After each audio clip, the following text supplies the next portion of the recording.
Milenikov, and today I'm going to be talking more about human cold adaptation. Now, I wanted to touch base on acclimatization, which is kind of the same thing as adaptation. Um, we all know that humans have to adapt to extreme type of environments such as cold or hot um, temperatures.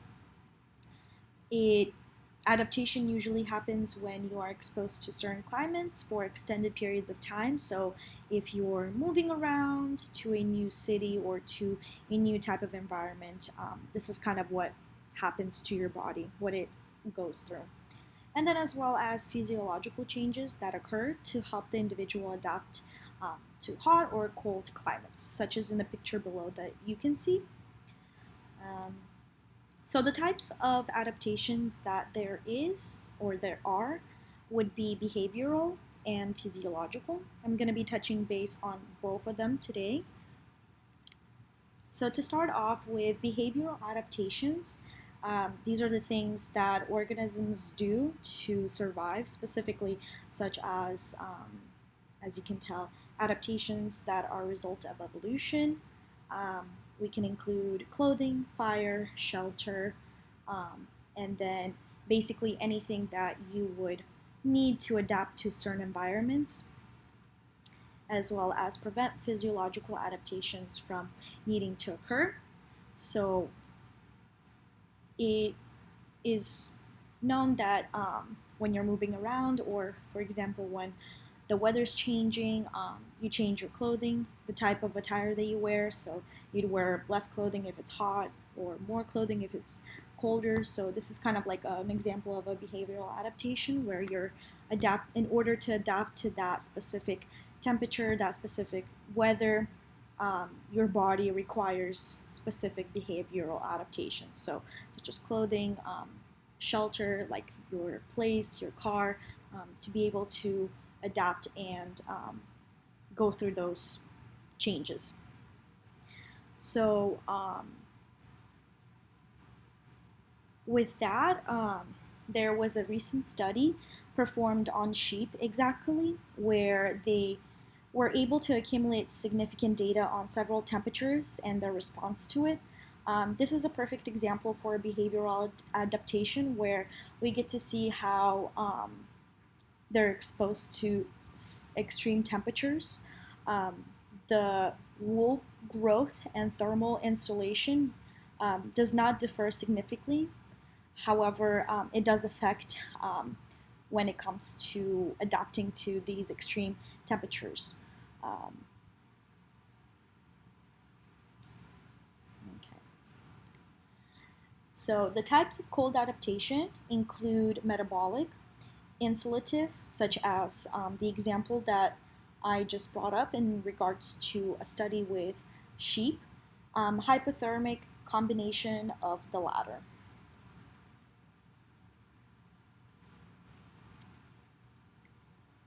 So for metabolic adaptation, climates that have higher metabolic rates than those from warm climates would be included.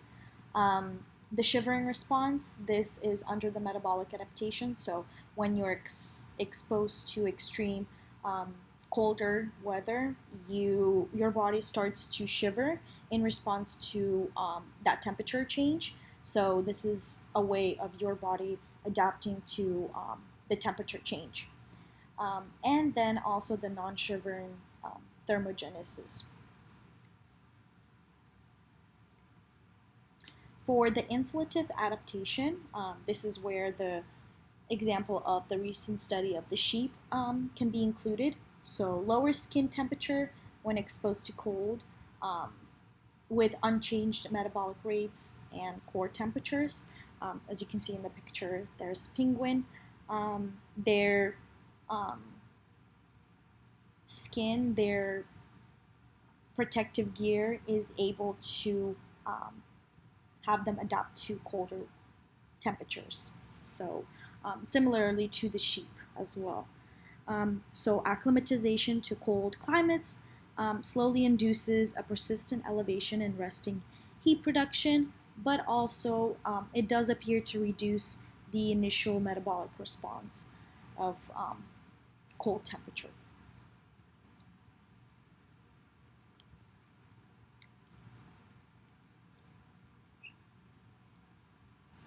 For hypothermia and hyperthermia, this involves high temperatures and as well as a low temperature, such as in the picture shown here. High temperatures dominate certain areas more than others, and when the body temperature is off, this is kind of what happens, the condition that happens. So to kind of go more a little bit in detail, high temperatures dominate certain areas more than others, such as ethnicity as well. With hypothermic, this is basically when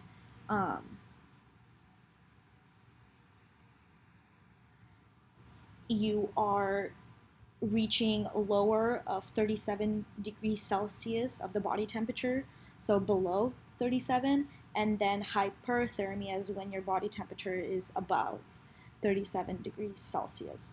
As we know, the body temperature, the average body temperature is at 37 degrees Celsius in order to maintain in homeostasis.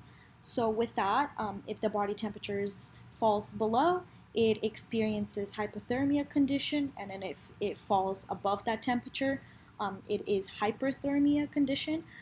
Both of these conditions are able to be affected by the temperature, so such as acclimatization when we are talking about extreme temperatures. So extreme cold temperatures could be critical to your body temperature and being able to have a higher chance of getting hypothermia. So in cold weathers, when they tell you to wear a jacket in the snow or else you're going to get hypothermia. So this is kind of what happens. And then in extreme hot weathers at a beach or at a desert, for example, if your body is overly heated, you're not hydrated, and there's no proper covering for your head or for your body, for your skin, you may have a higher chance of experiencing hyperthermia. So this is kind of more about that. So I wanted to also add a little bit about norepinephrine. So it does have an effect or an impact in human cold adaptation specifically. It increases alertness and arousal. It speeds reaction time. Now, what happens to when you have low levels of norepinephrine in your body? It may lead to deficit hyperactivity disorder, which is also known as ADHD, depression, and hypotension, so low blood pressure. As you can tell in the picture a little bit, there's the sympathetic nervous system, and then the locus coeruleus pathways, as well as the coeruleus inputs, and then also a little bit more of recognizing the signs, finding your triggers, and things to do when you're experiencing these symptoms.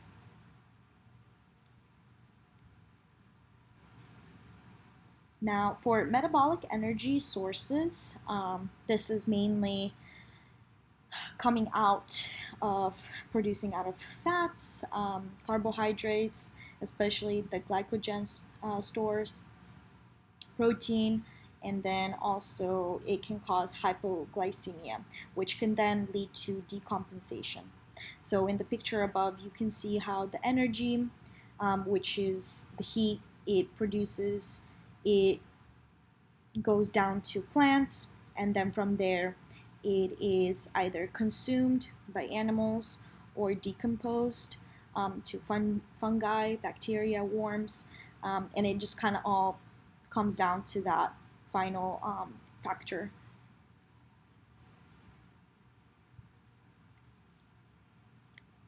And then here are my references. So before I end, I just wanted to kind of go a little bit more about my whole project in sense. So as I kind of covered a little bit more, hypothermia and hypothermia and hyperthermia are very common states that usually happen when body temperature is off. Usually high temperatures dominate certain areas more than others. I wanted to mention that ethnicity also has a significant component to heat adaptation, just because of the different regions, parts of the world. You experience different type of weather. Um, there are four types of cold adaptation distinguished, which we talked about, including metabolic, insulative, hypothermic, and the combination of the latter. It is whole human cold adaptation in the form of increased metabolism and insulation seems to have occurred a lot during evolution in populations. However, it is not too specific or um, I guess developed during a lifetime where the cold conditions were encountered, and those temperatures were mainly like found in the Arctic regions. Therefore, human adaptation mainly depended on our behavioral skills to live and survive in the cold, as well as in extreme hot temperatures. And then the changes in physiological parameters during summer due to heat stress are usually higher. So these are kind of like the variations in the physiological, such as hematological, the blood biochemical parameters in heat and cold adapted, um, and then the different environmental and geographical conditions which are essential for survival. So that is all. Thank you very much. Once again, here are my references, and I hope you enjoyed my video. Thank you.